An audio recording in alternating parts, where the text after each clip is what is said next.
आज ही Doubtnut app download करें। Doubtnut पर होगा अब आपके सभी मैथ्स, केमिस्ट्री, फिजिक्स और बायोलॉजी डाउट्स का सफाया। बस अपने क्वेश्चन की फोटो खींचो, उसे क्रॉप करो और तुरंत वीडियो सोल्यूशन पाओ। Download now. यहाँ पर हमें कुछ स्टेटमेंट्स दी हुई हैं जिनमें हमें ब्लैंक्स फिल करने हैं। तो आइए अपने क्वेश्चन को देखते हैं। पहला हमें दिया है bears go into dash during winter to dash the cold weather. अब कोल्ड वेदर की जब बात हो रही है तो ये हमारी एक हार्श क्लाइमेटिक कंडीशन हो गई या अनफेवरेबल कंडीशन हो गई जिसको हम कहते हैं। तो ऐसे केस में किसी भी एनिमल के पास कुछ गिने चुने ऑल्टरनेटिव्स होते हैं जिनमें से एक होता है माइग्रेशन, यानी जहाँ पर हार्श कंडीशंस है उस जगह को छोड़कर चले जाएं थोड़े समय के लिए किसी हॉस्पिटेबल जगह पर, और फिर जब फेवरेबल कंडीशंस वापस आ जाएं तो वहाँ पर लौट आएं।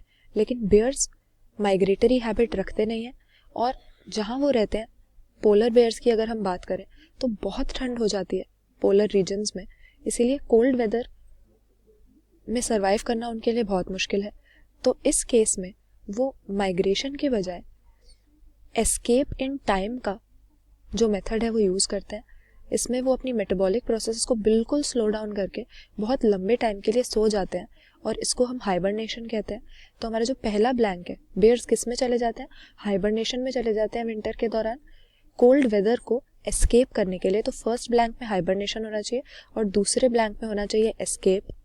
ऐसा हमारे सिर्फ ऑप्शन डी में है, तो यही हमारा करेक्ट आंसर होगा, क्योंकि एस्टिवेशन जो है यहाँ पर हमारा 1 के साथ लिखा हुआ है, एस्टिवेशन असल में बेयर्स शो नहीं करते हैं और ये समर के दौरान समर रिलेटेड प्रॉब्लम से एस्केप करने के लिए जैसे डेसिकेशन कुछ और ऑर्गेनिजम्स यूज करते हैं।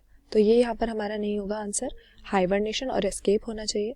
फिर आगे अगर देखें हम, दूसरा हमें दिया है कि अगर एज पिरामिड कॉनिकल है और उसका बेस ब्रॉड है तो ये किस तरह की ह्यूमन पॉपुलेशन को रिप्रेजेंट करेगा?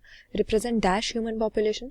तो अगर पिरामिड में हम देखें कि उसका एपेक्स नैरो है, यानी टिप की तरफ जाते हुए नैरो हो रहा है और बेस ब्रॉड है, तो इससे हम क्या समझते हैं? एज पिरामिड में जो नीचे की तरफ होती है वो होते हैं नॉन रिप्रोड्यूसिबल एज के, या फिर चिल्ड्रन आ जाते हैं जिस एज ग्रुप में उसमें, फिर बीच में होते हैं रिप्रोड्यूसिंग एज ग्रुप के, और सबसे ऊपर हम प्लेस करते हैं ओल्ड लोगों को।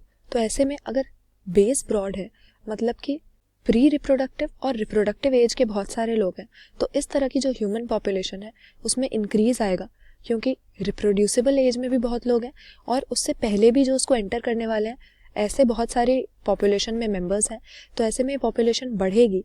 तो यहाँ पर तीसरे ब्लैंक में हमारा एक्सपैंडिंग आना चाहिए, ये भी हमें ऑप्शन डी में दिया हुआ है। और स्टेबल पॉपुलेशन जहाँ 3 के साथ लिखा है वो गलत हो जाएगा, क्योंकि जब रिप्रोड्यूसिंग एज ग्रुप के ज़्यादा लोग हैं तो वो पॉपुलेशन स्टेबल नहीं होगी, बढ़ती ही रहेगी। फिर हमें तीसरे में दिया है कि एक वास्प जो फिग फ्लावर को पॉलिनेट कर रहा है, ये किसका एग्जाम्पल है? तो इन दो ऑर्गेनिजम्स के बीच में किस तरह की इंटरेक्शन हो रही है? अगर फ्लावर को वास्प पॉलिनेट कर रहा है तो उसकी पोलन ग्रेन्स को स्टिग्मा तक पहुंचाकर इसकी लाइफ साइकिल को कंप्लीट करवाएगा, इसकी सेक्सुअल रिप्रोडक्शन की प्रोसेस को अकम्प्लिश करवाएगा।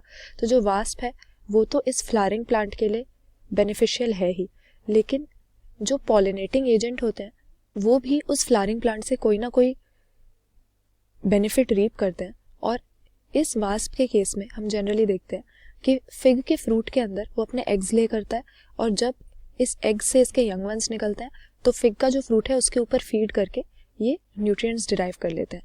तो यानी दोनों को ही एक दूसरे से कोई ना कोई फ़ायदा मिल रहा है।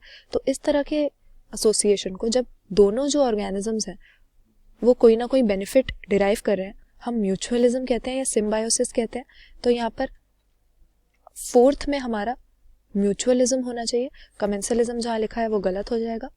और फाइनली जो हमारा फाइनल ब्लैंक है उसमें लिखा है कि जहाँ पर स्पीशीज रिचनेस का हाई लेवल होता है उस एरिया को क्या कहते हैं हम?